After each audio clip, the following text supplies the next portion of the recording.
Hey, what's up mga kaballers? Maligayang pagbabalik sa aking channel. Halina't pag-usapan natin ang balitang maaari nga daw ma-break ng Oklahoma City Thunder ang record ng Golden State Warriors. At ang balita naman patungkol sa matutuloy na nga daw ang trade ni Domantas Sabonis sa Golden State Warriors. Tara na't pag-usapan natin yan dito sa Basketball Hot Shots.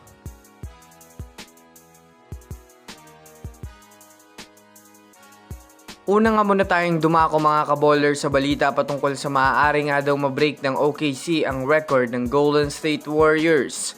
Well, alam naman nga natin sa ngayon na OKC nga po ang pinakamalakas na team na tumatakbo ngayong season. Sa katunayan nga niyan, sa pagiging number 1 nga po ng OKC ngayon ay nasa 18 wins na ang kanilang panalo na may kasamang isang talo. Pero kung susumadayan nga natin mga kaballers, sa naging pagkatalo nga po ng OKC ay literal na tsamba lang nga po mga kaballers ang nangyari sa naging laro nila sa Portland Trail Blazers. Well, usap-usapan nga po ngayon na sa ganda ng nilalaro ng OKC ay maaari nga daw ma-break ng OKC ang record ng Warriors na 73-9. Bukod pa dyan, napakataas nga po ang winning percentage ng OKC dahil na rin naman kahit man nga po gaano kalakas ang lineup ng kanilang mga nakakatapat ay talagang nagagawa lang nga nila itong talunin ng hindi gaanong nahihirapan. Kapag nga po na-maintain ng OKC ang kanilang sistema sa pagiging malakas na team sa kanilang mga road games at home court games ay talagang hindi malabo na malampasan o ma-break pa ng OKC ang 73 wins at 9 losses na record ng Golden State Warriors.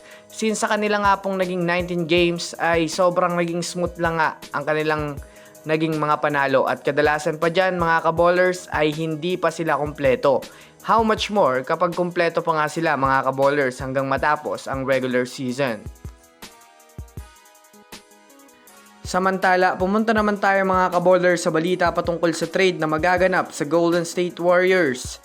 Since alam naman nga natin sa ngayon na sobrang nakakaranas ang Warriors ng matinding struggle sa kanilang itinatakbo ngayong season.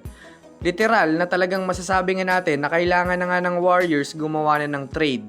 Sa pagkakatalo nga po nila mga kaballers sa Houston Rockets, literal na lalaglag na nga sila sa ngayon sa Western Conference in-season tournament na masasabi nga natin mga kaballers na hindi nga ito maganda para sa kanila.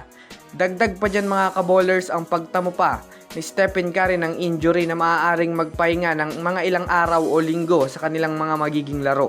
Since hindi nga sapat mga kaballers ang kanilang lineup ngayon at kasalukuyang hindi maganda ang sitwasyon ni Domantas Sabonis sa parte ng Kings ay dito na nga mas tumataas ang tsansa na matuloy na ang trade ni Sabonis sa Golden State Warriors. 2 to 3 players potential trade ang maaaring matuloy dito. Domantas Sabonis, Keon Ellis para sa Warriors, Kuminga, Hield at Moody naman para sa Sacramento Kings na kung susumadayin nga natin, win-win situation nga ito para sa magkabila ang kupunan. Lalo pat kailangan nga nito ng mga panibagong player para sa kanilang team upang maayos ang kanilang sitwasyon. Kaya abangan natin ito mga kaballers. So yun lamang mga kaballers, yan lang na muna ang ating pag-uusapan sa ngayon. Pindutin ang subscribe and hit nyo na rin ang notification bell para sa mga susunod na updates sa mundo ng basketball. Again, this is Basketball Hot Shots.